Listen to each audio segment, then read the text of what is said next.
Fox News contributor and former House Speaker Newt Gingrich led the push for Bill Clinton's impeachment. He knows a thing or two about that. He joins us right now.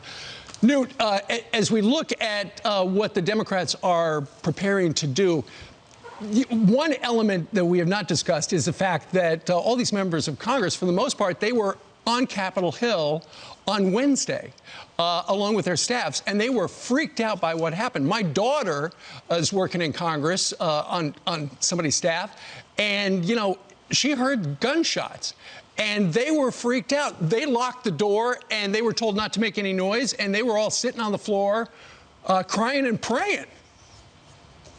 Look, I mean, you can't, at a human level, you have to really respect that. When I was Speaker, we had 2 policemen killed while they were on duty by a guy who was mentally ill.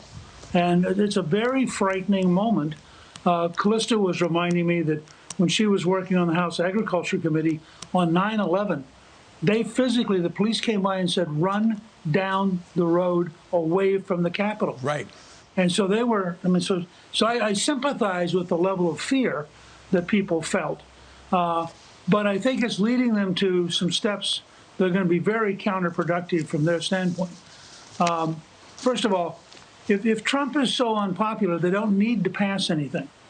And if down deep Trump's that popular, then having a bunch of politicians in Washington trying to block him from running is the worst possible step they could take.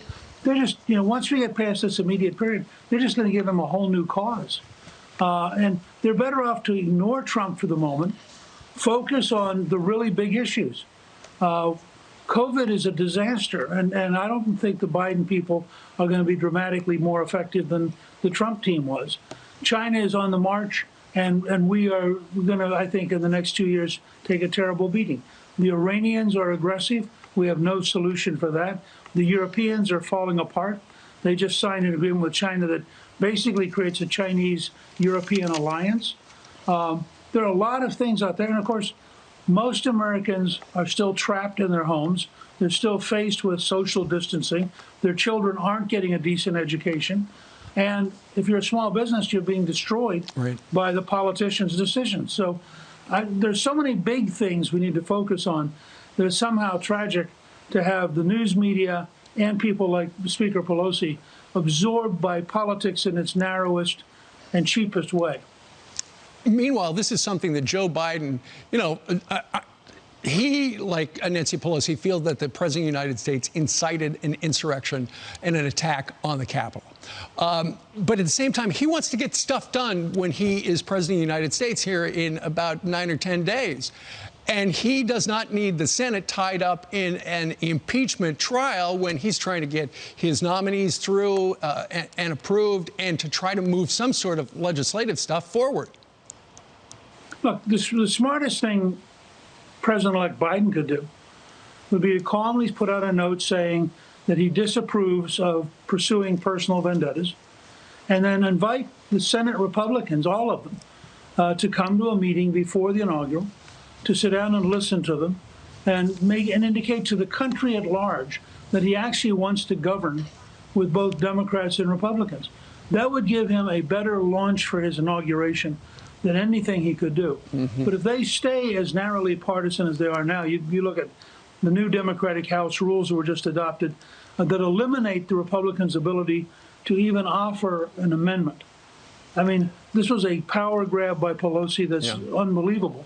You look at that, by the way, the very same rules which outlawed mother, father, brother, sister, and 29 words. And I don't see how most of their marginal members are going to go home and defend it. I mean, they voted for stuff that's insane. So we've seen no evidence of trying to come together, and every evidence of the left seeing this as the big moment, including, of course, the oligarchs and the internet giants, who I think are way overreaching and setting up what will presently be a catastrophe for them. Well, you know who has not come together? That's the Democrats in the House. Here's Nancy Pelosi last night on 60 Minutes talking about how some people like AOC would like some younger blood at the top. Listen. Why does AOC complain that you have not been grooming younger people for leadership? I don't know. You'll have to ask her. Because we are. That was kind of sharp, kind of dismissing her. I'm not dismissing her. I respect her. I think she's very effective, as are many other members in our caucus that the press doesn't pay attention to. But they are there, and they are building support for what comes next. Newt, we've got less than a minute. What's going on between Nancy Pelosi and AOC? It's not complicated. AOC wants to be important. Nancy Pelosi represents a different generation. And the truth is, when it got down to a secret ballot vote, AOC lost by 46-12 in a vote to get a seat on Energy and Commerce. So AOC is a lot smaller than she seems, but Nancy Pelosi is, in fact, 2 generations older, and she could be her grandmother. And I think that's probably now a liability. All right. Newt Gingrich joining us on this very busy Monday. Sir, thank you very much.